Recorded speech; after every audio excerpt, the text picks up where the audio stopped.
Hello.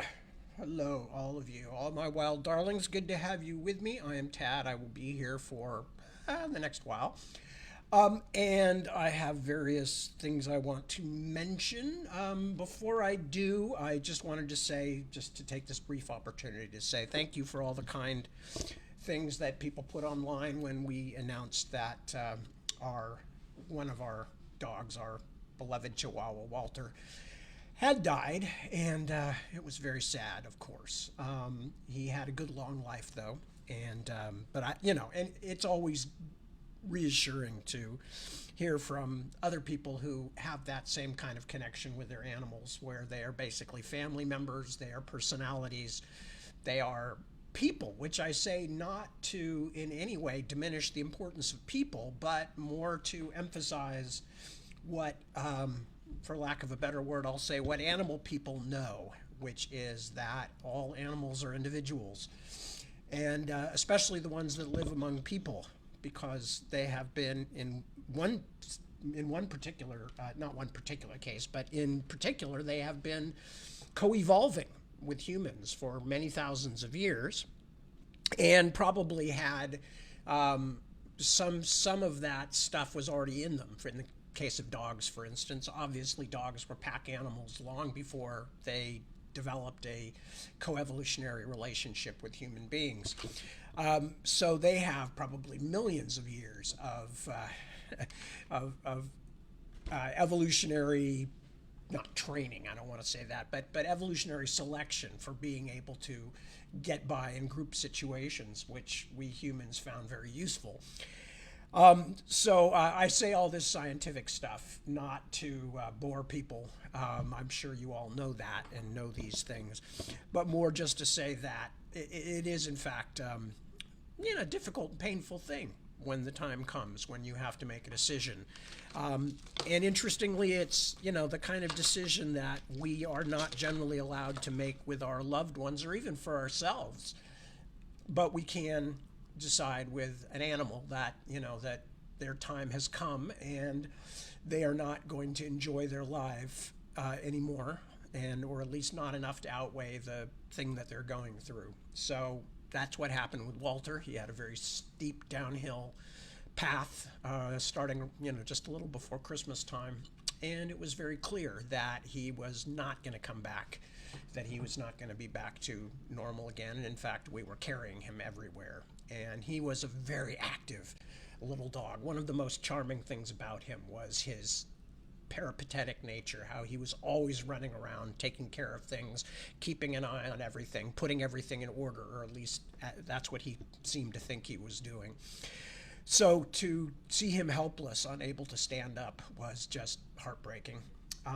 But it was also, it was a wake-up call that we all need, and not to make it selfish or too human-centric, but it's important to remember that we, like the animals that we live with, that we only have this one go-around that we know about. Now, whatever your beliefs are about there being life after death or reincarnation or whatever, I'm not here to dispute that or to criticize that. That's completely up to you, and everybody has the right to make up their own mind. However, the only thing we know for certain as human beings is that we seem to be mortal, and that means we have a certain length of time. And it's a shocking realization, and it happens not just once, but it happens sometimes every day. When you hear about somebody who's died, or you look at yourself in the mirror and say, good God, I got old, or whatever it might be. I mean, even my kids are already doing it. Oh my God, I can't believe it. I'm 25 years old, and I'm like, cry me a river, Junior. But the important thing is that we realize that not so that we sit around feeling bad or in terror of impending demise or anything like that, but that we realize our time is limited. It is either the gift or the curse of mortality, but it is what it is. And so far as we know, religion aside, no human being has escaped that particular exit point. And as a result, we all are going to have to cash in those chips someday. And my feeling is that when I lose somebody or something, once I've finished grieving, or sometimes you never stop grieving, but once the worst of the grieving is over, it's time to say to myself, okay, well, what if I snuffed it tomorrow? What have I done? What have I failed to do? What will I wish I had spent more time on? It's like the old truism or cliche or whatever you want to call it, that nobody on his or her deathbed looks back and says, God, I wish I'd spent more time at work. This is this is a particularly telling point for me because, of course, I work all the time. That my work is my life is my work. This is not to separate my love of my family and all that stuff, but more to say how difficult it is for me to separate work out from the rest of my life, because that's just kind of always going on in my head.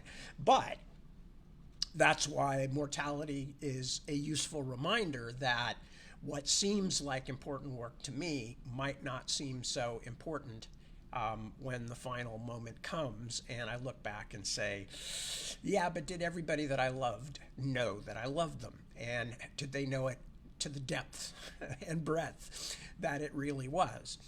And so, excuse this maudlin moment, but that's pretty much the kind of thing that goes on for me when we have to euthanize a dear and beloved dog like Walter or any of the others that we've lost, because Deb and I have been together now for 35 years, and we have seen a lot of animals during that time, because we are animal people, and we have lost many of them, and we have an entire bookshelf full of little boxes containing the ashes of all our beloved animals, in part because we've never had a place where we were certain that we were going to be, although that's beginning to change now that it looks like we'll probably be here in our present house for maybe the rest of our lives. We don't know.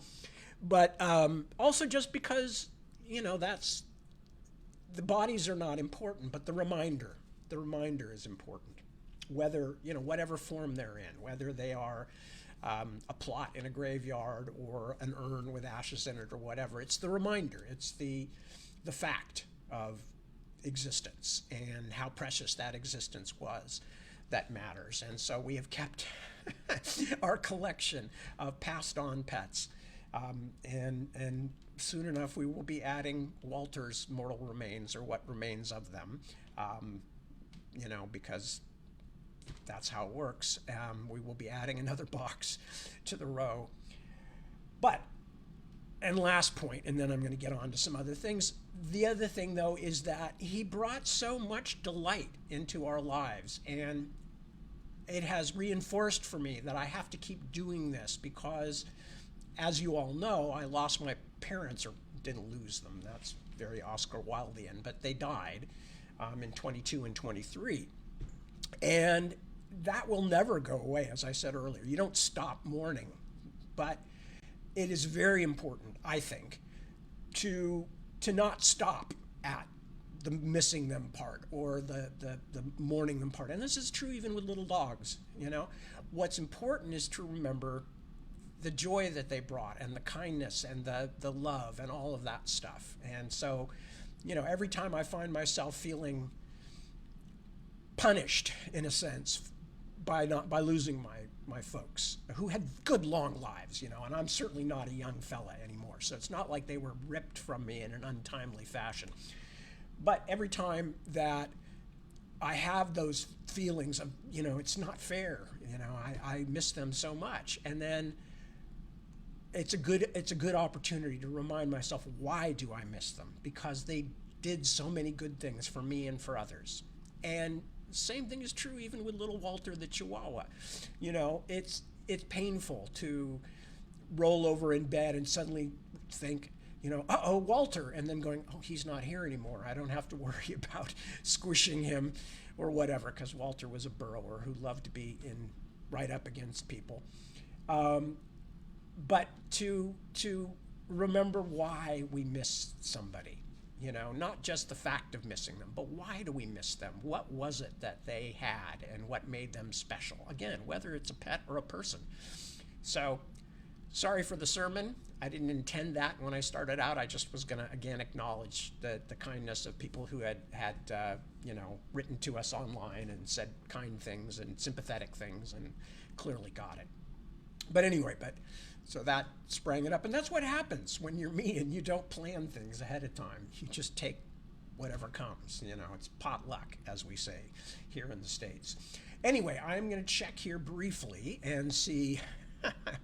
Angie says, we're not old, we're fashionably cured. I don't know if we're cured like bacon, smoked and shriveled. Okay, so let me see who all is here, and so I can say hello. I see Angie, who I've already said hello to, or at least I have repeated what she put. Krista, hello, Krista. Good to see you. Thank you for contributing. Much appreciated. Susan Shamblin, Tracy McClatchy. Whoops, come back here, folks. Isaac's here. Ivan, hello, buddy. Tim is here. That's Tim Speckens. Barb Ann is here. Kelly. Emily. Hello, Emily. Jerry. Mr. Unangst. A pleasure to see you, buddy. I miss you. Medardo. Un placer, señor, amigo mío. And Ray Weatherford. Hello, Ray. Good to have you. Claudia. Hello, hello. Christy. That's Christy Sanders. And Laura. That's a new name. Laura Carosi. Hello, Laura. And Tiffany Brown Perry. So lovely to have you all here.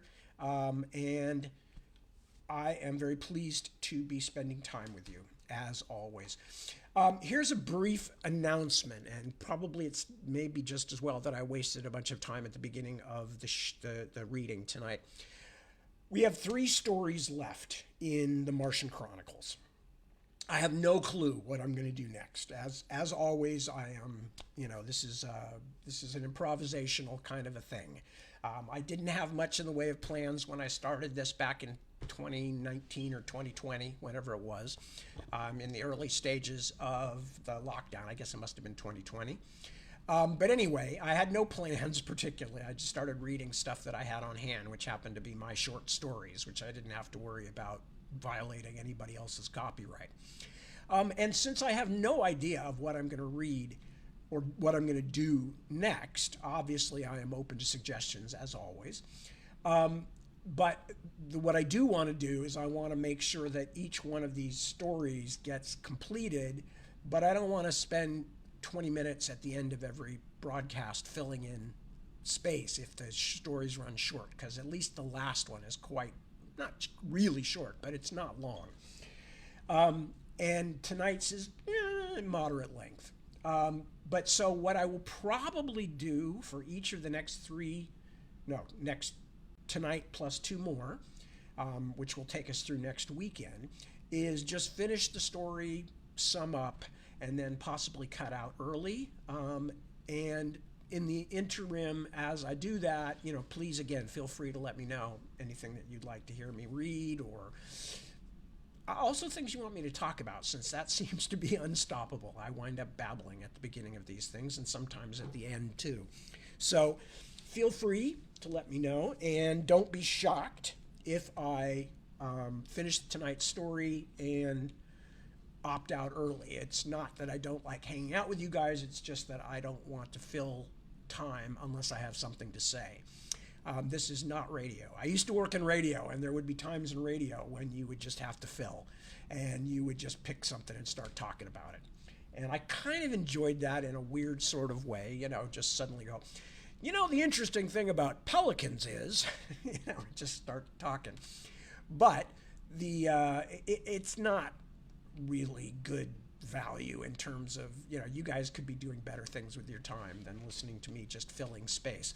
So I will read tonight's story, and then, as I said, I'll probably pack it up, and that's definitely going to be true next time, next weekend, for both of those things. And if I can find something else to do to fill out that extra space, I will. But I'm not just going to talk.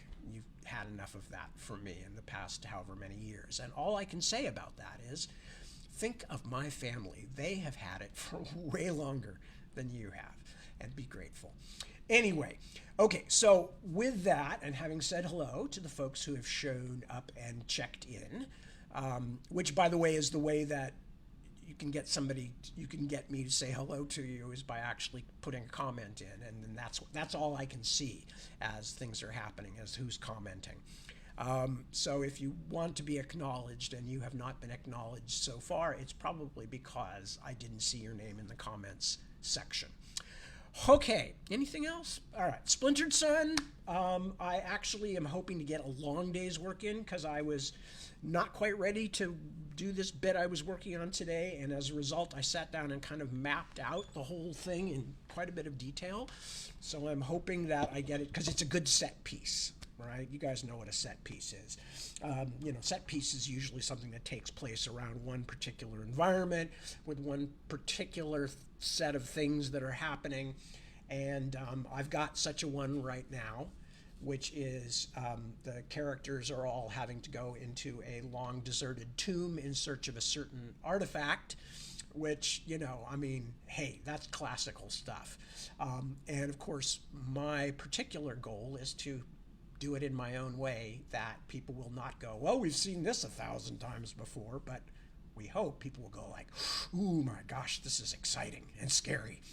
So that's what I'm working on. I spent most of today thinking about it, and I will hopefully get a long stretch to work tomorrow.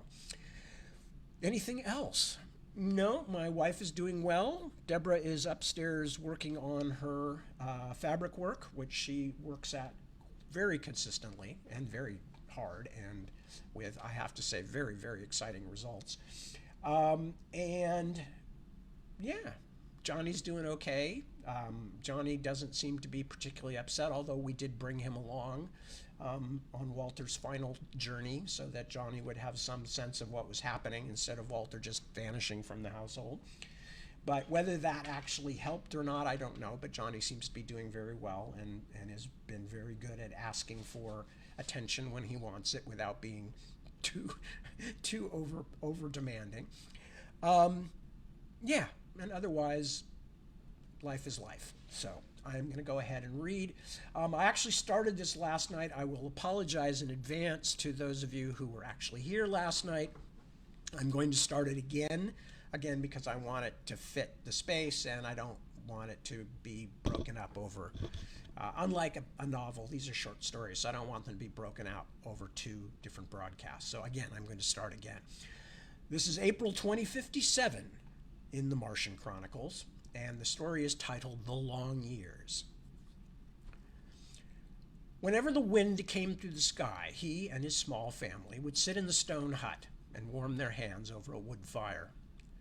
The wind would stir the canal waters and almost blow the stars out of the sky, but Mr. Hathaway would sit contented and talk to his wife, and his wife would reply, and he would speak to his 2 daughters and his son about the old days on Earth, and they would all answer neatly. It was the 20th year after the Great War. Mars was a tomb planet. Whether or not Earth was the same was a matter for much silent debate for Hathaway and his family on the long Martian nights. This night, one of the violent Martian dust storms had come over the low Martian graveyards, blowing through ancient towns and tearing away the plastic walls of the newer American-built city that was melting down into the sand, desolated. The storm abated. Hathaway went out into the cleared weather to see Earth burning green on the windy sky. He put his hand up as one might reach to adjust a dimly burning globe in the ceiling of a dark room. He looked across the long, dead sea bottoms. Not another living thing on this entire planet, he thought. Just myself and them. He looked back within the stone hut. What was happening on Earth now? He had seen no visible sign of change in Earth's aspect through his 30-inch telescope. Well, he thought, I'm good for another 20 years if I'm careful. Someone might come, either across the Dead Seas or out of space in a rocket on a little thread of red flame. He called into the hut, I'm going to take a walk. All right, his wife said. He moved quietly down through a series of ruins. Made in New York, he read from a piece of metal as he passed. And all these things from Earth will be gone, long before the old Martian towns. He looked toward the 50 centuries old village that lay among the blue mountains. He came to a solitary Martian graveyard, a series of small hexagonal stones on a hill swept by the lonely wind. He stood looking down at 4 graves with crude wooden crosses on them and names. Tears did not come to his eyes. They had dried long ago. "Do you forgive me for what I've done?" he asked of the crosses. "I was very much alone. You do understand, don't you?" He returned to the stone hut and once more, just before going in, shaded his eyes, searching the black sky. "You keep waiting and waiting and looking," he said, "and one night, perhaps—" There was a tiny red flame on the sky. He stepped away from the light of the hut. "And you look again," he whispered. The tiny red flame was still there. "It wasn't there last night," he whispered. He stumbled and fell, picked himself up, ran behind the hut, swiveled the telescope, and pointed it at the sky. A minute later, after a long, wild staring, he appeared in the low door of the hut. The wife and the 2 daughters and the son turned their heads to him. Finally, he was able to speak. I have good news," he said. "I have looked at the sky. A rocket is coming to take us all home. It will be here in the early morning." He put his hands down and put his head into his hands and began to cry gently. He burned what was left of New York that morning at 3. He took a torch and moved into the plastic city, and with the flame touched the walls here or there, the city bloomed up in great tosses of heat and light.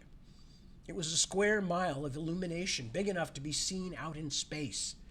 It would beckon the rocket down to Mr. Hathaway and his family. His heart beating rapidly with pain, he returned to the hut. "See?" He held up a dusty bottle into the light. "Wine I saved just for tonight. I knew that someday someone would find us. We'll have a drink to celebrate." He poured 5 glasses full. "It's been a long time," he said, gravely looking into his drink. "Remember the day the war broke? 20 years and 7 months ago, and all the rockets were called home from Mars, and you and I and the children were out in the mountains doing archaeological work, research on the ancient surgical methods of the Martians. We ran our horses, almost killing them, remember? But we got here to the city a week late. Everyone was gone. America had been destroyed. Every rocket had left without waiting for stragglers. Remember? And it turned out we were the only ones left. Lord, how the years pass. I couldn't have stood it without you here, all of you. I'd have killed myself without you. But with you, it was worth waiting. Here's to us, then." He lifted his glass. "And to our long wait together." He drank. The wife and the 2 daughters and the son raised their glasses to their lips. The wine ran down over the chins of all 4 of them. By morning, the city was blowing in great black soft flakes across the sea bottom. The fire was exhausted, but it had served its purpose. The red spot on the sky grew larger. From the stone hut came the rich brown smell of baked gingerbread. His wife stood over the table, setting down the hot pans of new bread as Hathaway entered. The 2 daughters were gently sweeping the bare stone floor with stiff brooms, and the son was polishing the silverware. We'll have a huge breakfast for them," laughed Hathaway. "Put on your best clothes." He hurried across his land to the vast metal storage shed. Inside was the cold storage unit and power plant he had repaired and restored with his efficient, small, nervous fingers over the years, just as he had repaired clocks, telephones, and spool recorders in his spare time. The shed was full of things he had built, some senseless mechanisms, the functions of which were a mystery even to himself now, as he looked upon them. From the deep freeze he fetched rimed cartons of beans and strawberries 20 years old. Lazarus, come forth, he thought, and pulled out a cool chicken. The air was full of cooking odors when the rocket landed. Like a boy, Hathaway raced down the hill. He stopped once because of a sudden sick pain in his chest. He sat on a rock to regain his breath, then ran all the rest of the way. He stood in the hot atmosphere generated by the fiery rocket. A port opened. A man looked down. Hathaway shielded his eyes and at last said, "Captain Wilder?" "Who is it?" asked Captain Wilder, and jumped down and stood there looking at the old man. He put his hand out. "Good Lord, it's Hathaway." "That's right." They looked into each other's faces. "Hathaway! From my old crew from the 4th expedition. It's been a long time, Captain. Too long. It's good to see you." "I'm old," said Hathaway simply. "I'm not young myself anymore. I've been out to Jupiter and Saturn and Neptune for 20 years. I heard they had kicked you upstairs so you wouldn't interfere with colonial policy here on Mars." The old man looked around. "You've been gone so long, you don't know what's happened." Wilder said, "I can guess. We circled Mars twice, found only one other man named Walter Grip, about 10,000 miles from here. We offered to take him with us, but he said no. Last we saw of him, he was sitting in the middle of the highway in a rocking chair, smoking a pipe, waving to us. Mars is pretty well dead, not even a Martian alive. What about Earth? You know as much as I do. Once in a while I get the Earth radio, very faintly, but it's always in some other language. I'm sorry to say I only know Latin. A few words come through. I take it most of Earth's a shambles, but the war goes on. Are you going back, sir?" "Yes. We're curious, of course. We had no radio contact so far out in space. We'll want to see Earth no matter what." "You'll take us with you?" The captain started. Of course, your wife. I remember her. 25 years ago, wasn't it? When they opened First Town and you quit the service and brought her up here. And there were children. My son and 2 daughters. Yes, I remember. They're here? Up at our hut. There's a fine breakfast waiting all of you up on the hill. Will you come? We would be honored, Mr. Hathaway," Captain Wilder called to the rocket. "Abandon ship!" They walked up the hill, Hathaway and Captain Wilder, the 20 crew members following, taking deep breaths of the thin, cool morning air. The sun rose, and it was a good day. "Do you remember Spender, Captain?" "I've never forgotten him. About once a year I walk up past his tomb. It looks like he got his way at last. He didn't want us to come here, and I suppose he's happy now that we've all gone away." What was his name? Parkhill, Sam Parkhill. He opened a hot dog stand. It sounds just like him. And went back to Earth the next week for the war. Hathaway put his hand to his chest and sat down abruptly upon a boulder. "I'm sorry. The excitement, seeing you again after all these years. Have to rest." He felt his heart pound. He counted the beats. It was very bad. We've a doctor," said Wilder. "Excuse me, Hathaway. I know you are one, but we'd better check you with our own." The doctor was summoned. "I'll be all right," insisted Hathaway. "The waiting, the excitement." He could hardly breathe. His lips were blue. "You know," he said as the doctor placed a stethoscope to him, "it's as if I kept alive all these years, just for this day, and Now you're here to take me back to Earth, I'm satisfied, and I can just lie down and quit. Here, the doctor handed him a yellow pellet. We'd better let you rest. Nonsense. Just let me sit a moment. It's good to see all of you. Good to hear new voices again. Is the pellet working? Fine. Here we go. They walked on up the hill. Alice, come see who's here. Hathaway frowned and bent into the hut. Alice, did you hear? His wife appeared. A moment later, the two daughters, tall and gracious, came out, followed by an even taller son. Alice, you remember Captain Wilder? She hesitated and looked at Hathaway as if for instructions, and then smiled. Of course, Captain Wilder. I remember we had dinner together the night before I took off for Jupiter, Mrs. Hathaway. She shook his hand vigorously. My daughters, Marguerite and Susan. My son, John. You remember the captain, surely? Hands were shaken amid laughter and much talk.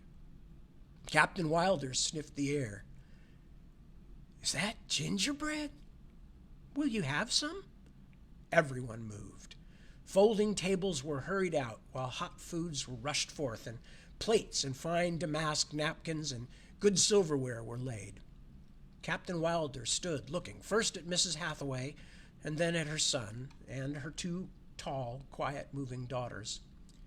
He looked into their faces as they darted past, and he followed every move of their youthful hands and every expression of their wrinkleless faces.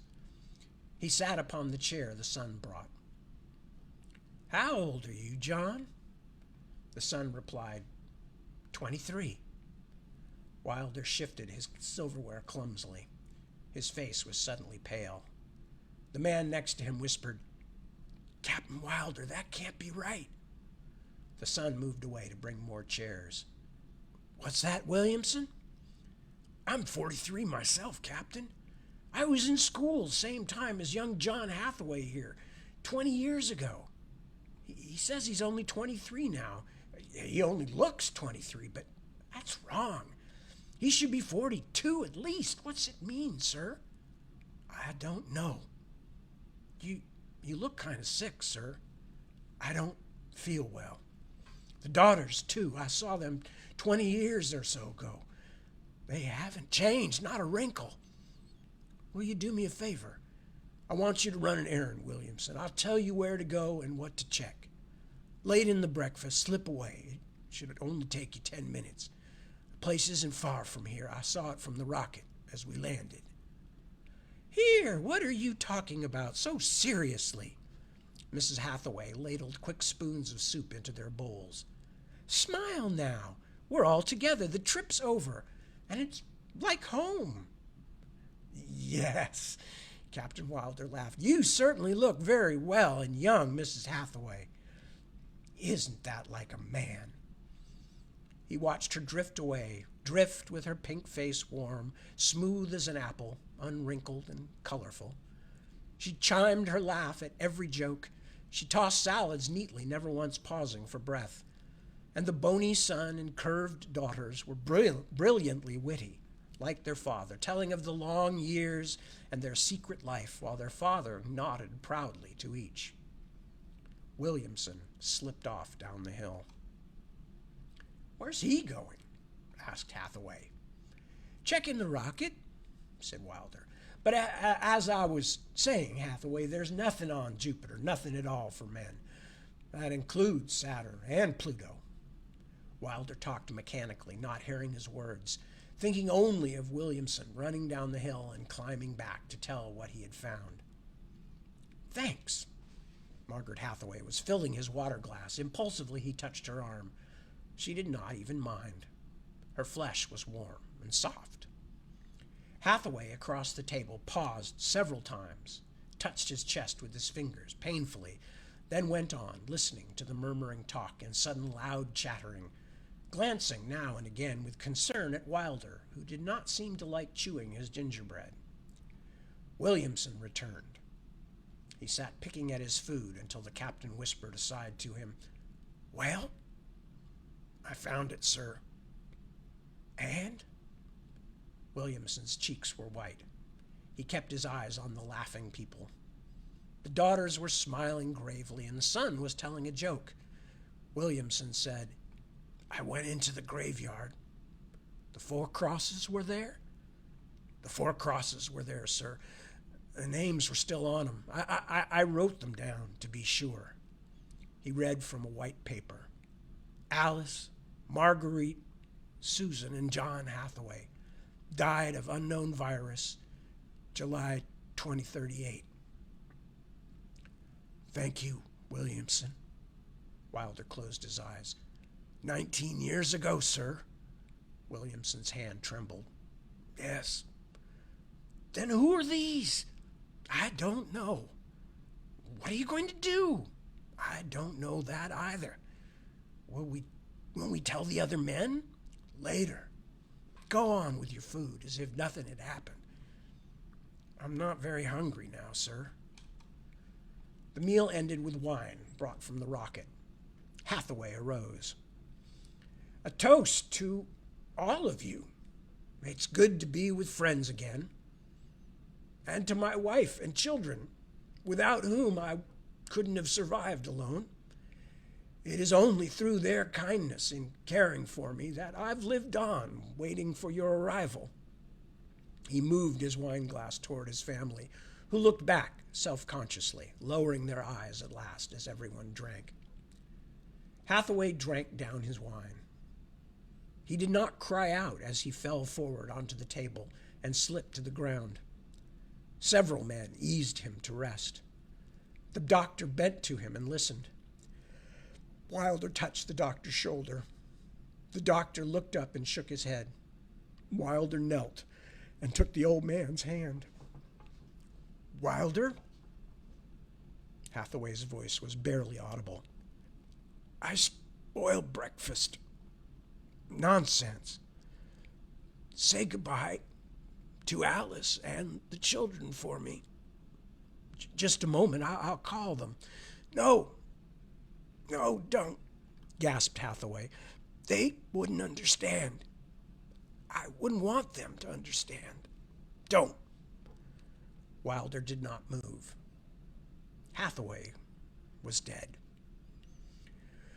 Wilder waited for a long time. Then he arose and walked away from the stunned group around Hathaway. He went to Alice Hathaway, looked into her face, and said, Do you know what has just happened? Something about my husband. He's just passed away. His heart, said Wilder, watching her. I'm sorry, she said. How do you feel? He asked. He didn't want us to feel badly. He told us it would happen one day, and he didn't want us to cry. He didn't teach us how, you know. He didn't want us to know. He said it was the worst thing that could happen to a man, to know how to be lonely and know how to be sad and then to cry. So we're not to know what crying is or being sad. Wilder glanced at her hands, the soft, warm hands and the fine manicured nails and the tapered wrists. He saw her slender, smooth white neck and her intelligent eyes. Finally, he said, Mr. Hathaway did a fine job on you and your children. He would have liked to hear you say that. He was so proud of us. After a while, he even forgot that he had made us. At the end, he loved and took us as his real wife and children. And in a way, we are. You gave him a good deal of comfort. Yes, for years on end, we sat and talked. He so much loved to talk. He liked the stone hut and the open fire. We could have lived in a regular house in the town, but he liked it up here, where he could be primitive if he liked, or modern if he liked. He told me all about his laboratory and the things he did in it. He wired the entire dead American town below with sound speakers. When he pressed a button, the town lit up and made noises as if 10,000 people lived in it. There were airplane noises and car noises and the sounds of people talking. He would sit and light a cigar and talk to us, and the sounds of the town would come up to us. And once in a while, the phone would ring, and a recorded voice would ask Mr. Hathaway scientific and surgical questions, and he would answer them. With the phone ringing and us here and the sounds of the town and his cigar, Mr. Hathaway was quite happy. There's only one thing he couldn't make us do, she said, and that was to grow old. He got older every day, but we stayed the same. I guess he didn't mind. I guess he wanted us this way. We'll bury him down in the yard where the other 4 crosses are. I think he would like that. She put her hand on his wrist lightly. I'm sure he would. Orders were given. The family followed the little procession down the hill. 2 men carried Hathaway on a covered stretcher. They passed the stone hut and the storage shed where, many years before, Hathaway had begun his work. Wilder paused within the workshop door. How would it be, he wondered, to live on a planet with a wife and 3 children and have them die, leaving you alone with the wind and silence? What would a person do? Bury them with crosses in the graveyard and then come back up to the workshop and, with all the power of mind and memory and accuracy of finger and genius, put together bit by bit all those things that were wife, son, daughter, with an entire American city below from which to draw needed supplies, a brilliant man might do anything. The sound of their footsteps was muffled in the sand. At the graveyard, as they turned in, 2 men were already spading out the earth. They returned to the rocket in the late afternoon. Williamson nodded at the stone hut. What are we going to do about them? I don't know, said the captain. Are you going to turn them off? Off? The captain looked faintly surprised. It never entered my mind. You're not taking them back with us? No, it would be useless. You mean you're going to leave them here, like that, as they are? The captain handed Williamson a gun. If you can do anything about this, you're a better man than I. 5 minutes later, Williamson returned from the hut, sweating. Here, take your gun. I understand what you mean now. I went in the hut. One of the daughters smiled at me. So did the others. The wife offered me a cup of tea. Lord, it'd be murder. Wilder nodded. There'll never be anything as fine as them again. They're built to last 10, 50, 200 years. Yes, they've as much right to life as you or I or any of us. He knocked out his pipe. Well, get aboard. We're taking off. This city's done for. We'll not be using it. It was late in the day. A cold wind was rising. The men were aboard. The captain hesitated. Williamson said, Don't tell me you're going back to say goodbye to them. The captain looked at Williamson coldly. None of your business. Wilder strode up toward the hut through the darkening wind. The men in the rocket saw his shadow lingering in the stone hut doorway. They saw a woman's shadow. They saw the captain shake her hand. Moments later, he came running back to the rocket. On nights when the wind comes over the Dead Sea bottoms and through the hexagonal graveyard, over 4 old crosses and 1 new one, there is a light burning in the low stone hut. And in that hut, as the wind roars by and the dust whirls and the cold stars burn, are four figures: a woman, two daughters, a son, tending a low fire for no reason, and talking and laughing. Night after night for every year and every year.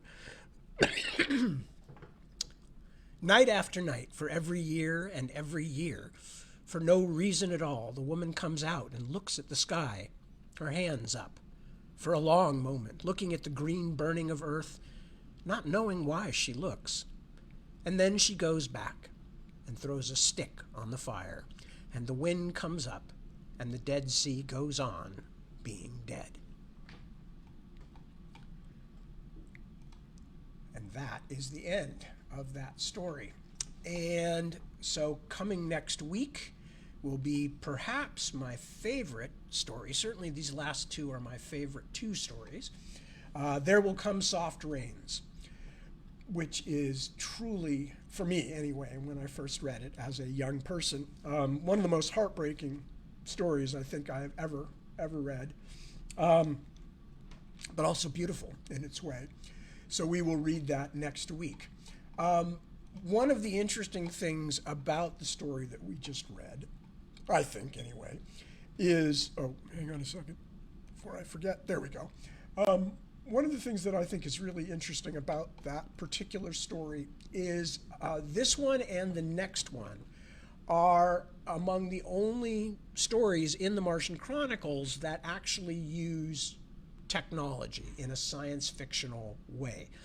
Pretty obvious with this story that the technology is these artificial humanoids, these cyborgs or robots or whatever that Hathaway made to replace his dead family. I won't talk about, obviously, the next story, because if you don't know it, I don't want to spoil it ahead of time. But as I said when we first started reading these stories in this book, one of the things that fascinated me about it at an early age was that even though I knew science fiction, and I had already started reading a goodly amount of science fiction, all the kind of usual suspects that you read when you're a young kid, the iRobot books, John Christopher's, the what were they called, the White Towers, or no, the City of Golden Lead, I can't remember the names of them, but they were essentially a continuation of the War of H.G. Wells' War of the Worlds. Of course, I read War of the Worlds, various other things. So I knew science fiction, and one of the things that I recognized quite early on and have babbled about it at great length is the fact that the point of Ray Bradbury's science fiction, at least in the case of this book, with some later books, he expanded a little more into the science of things. But certainly with the Martian Chronicles, it was never about science. The science, such as it was, is largely contemporary to what Bradbury knew at the time he was writing these in, I think, the late 40s and certainly into the 50s. And you even see it in this story where they mention things like spool recorders. Well, spool recorders were already, by the early 60s, I think spool recorders were largely already dead technology. So what is most important, or was most important to Bradbury, was never the idea of like, okay, here comes the future and we're going to have all these cool things.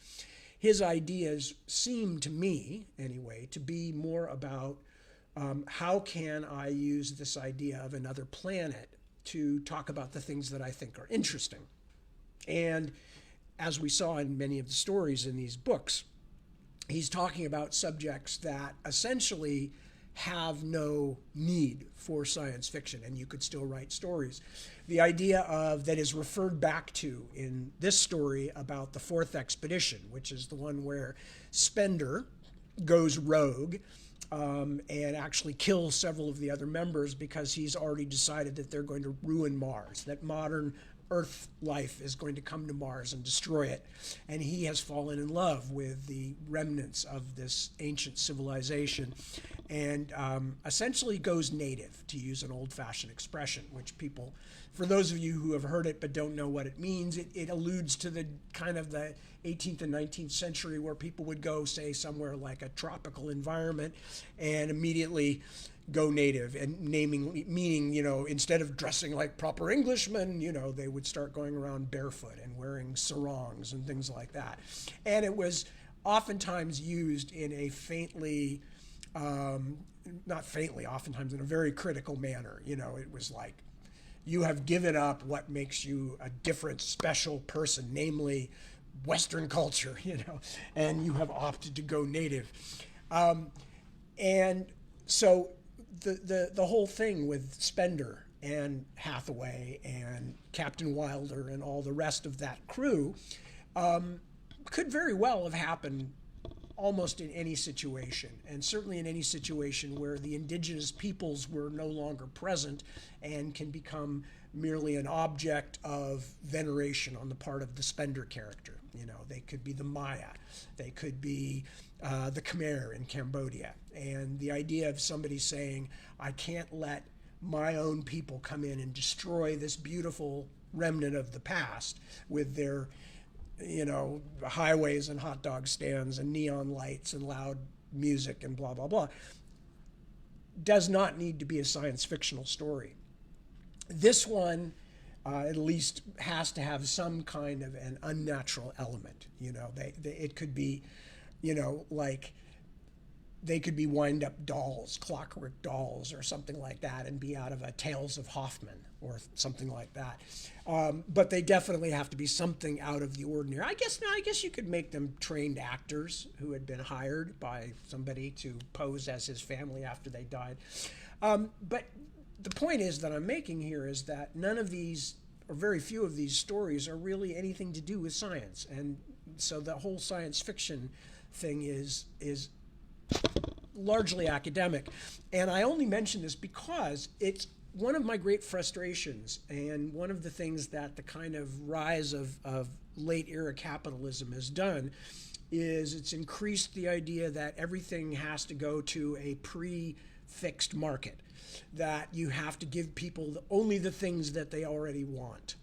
And when I was a kid, for instance, when I was first starting to read, one of the reasons that I loved people like Bradbury and Sturgeon and all of these Zelazny, Harlan Ellison, Ursula Le Guin, people I commonly mention, is because I had no idea what any given story or book from them was going to be. I did not know that it was going to be, you know, a specific subgenre. And as a result, I had to go into it with the idea of, I'll try to figure it out when I get there. And I'll try to decide if I like it when I'm reading it, rather than say ahead of time, I'm not going to like this. I only like to read X, Y, Z, you know, this particular kind of thing. And this is not what I want.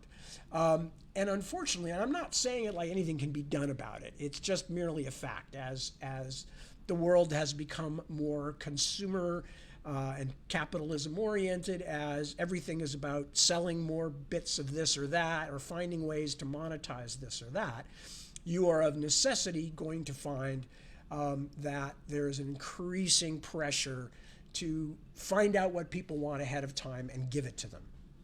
Unfortunately, as far as I am concerned, this is a very bad idea, because people oftentimes don't know they like something until they try it. And certainly when I was young, I didn't know what I liked until I ran across it, whether that was music or books or art or people, you know. And the more that we think we know ahead of time what's good and what's not good, or that we think we know ahead of time which things are going to stick with us for the rest of our lives and which things are going to slide off us like water off of a duck's hind end, we're usually wrong. We're usually wrong. And I don't know that there's anything to be done about it, but I do know that if I had been reading only science fiction and only sciencey science fiction and only hard science fiction or whatever, I would never have read the Martian Chronicles. And because of that, they would never, the Martians of the Martian Chronicles would never have gotten into my head. And they would never have prickled away at me in such a way that they had a lot to do with the Scythe in my own books. And this is true for almost everything. That's why I read The Once and Future King, was because that got me thinking, along with some other favorite books of mine, about, you know, what a castle should be in a story, and how how the environment could be bigger than what it really was. Not in the Doctor Whovian sense, but in the sense of that you make it come alive so that people, then it stays alive for the people even after they finish reading. And they always think, oh, that castle, or oh, that locale, that place, that it sticks with them. And certainly, the empty, dusty canals of Mars and the ghostly visions of the Martians that essentially mostly no longer exist, but the fact is they are, in a sense, kind of mourners at their own funeral. These were things that stuck with me and informed my creativity, such as it is. And so I'm really glad I've had a chance to share it with you. And as I said, I'm now pleased that I'm going to get to read you the last 2 stories next week, which are my favorites and I think are well worth the time. So with that and all of that said, I will now wrap it up. I said I wasn't going to do a long talk at the end of it, and yet I did. Dang. There is nothing so foolish as a tad. Thank you so much for spending time with me. As always, it's vastly appreciated. I will see you next week, where barring fire, flood, or Funyuns, I couldn't think of another F word, barring any kind of acts of God that would prevent me from doing so, I will be reading, and I will be finishing up the Martian Chronicles. Until that time, take good care of yourselves, take good care of your loved ones and your closest and nearest and dearest, but also keep an eye out for those around you who might benefit from, a helping hand, a kind word, a smile, because you never know. You never know what private battles people are fighting, and it never hurts to be kind. It just doesn't. So with that, peace. Thank you for being with me. Y'all take good care of yourselves, and I will see you very soon. Okay, bye.